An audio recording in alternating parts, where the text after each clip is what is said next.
Bonjour à tous, c'est Xavier, le créateur du fly. Le but de cette vidéo est de vous aider à manier vos fly.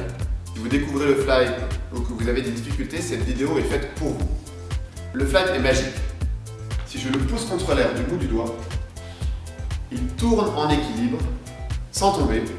Alors il n'y a pas de trucage, puisque si je le lâche, il tombe. On va maintenant apprendre à démarrer d'une seule main. Il suffit pour cela de pincer le fly délicatement entre le pouce et l'index, le pouce dans le creux, l'index sur le dos au milieu du papillon. Et on va faire un petit crochet pour être sur la pointe du doigt. Si je suis sur le plat du doigt, ça ne marchera pas, donc je fais un petit crochet pour être tout au bout du doigt. Si j'ai des ongles, c'est sur l'ongle. Ensuite, je tends le bras devant moi.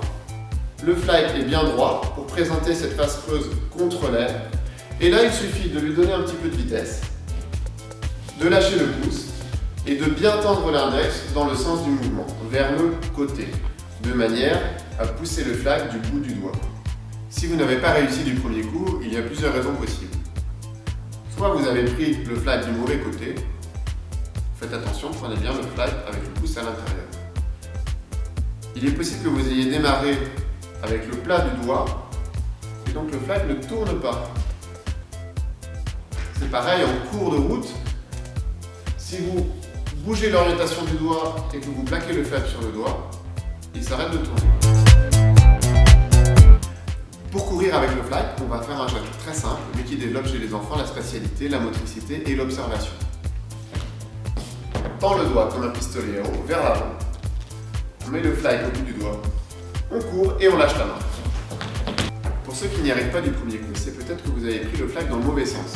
Le fly, il faut le tenir la face creuse vers l'avant. Ensuite, il faut faire bien attention à le pincer délicatement, ne pas l'écraser, à garder le fly bien droit et le doigt bien vers l'avant, pas vers le haut. Quand vous démarrez, il faut lâcher après avoir démarré. Si on lâche le fly en premier, il tombe. Et puis dernièrement, quand on court, il ne faut pas relever le doigt. Si je relève le doigt en courant, le fly ne tourne pas. Alors si jamais on l'a fait tomber par terre et qu'on n'a pas fait attention, il est un petit peu abîmé, on le remet dans son cocon pour le régénérer en quelques minutes. Ensuite, on peut rejouer avec.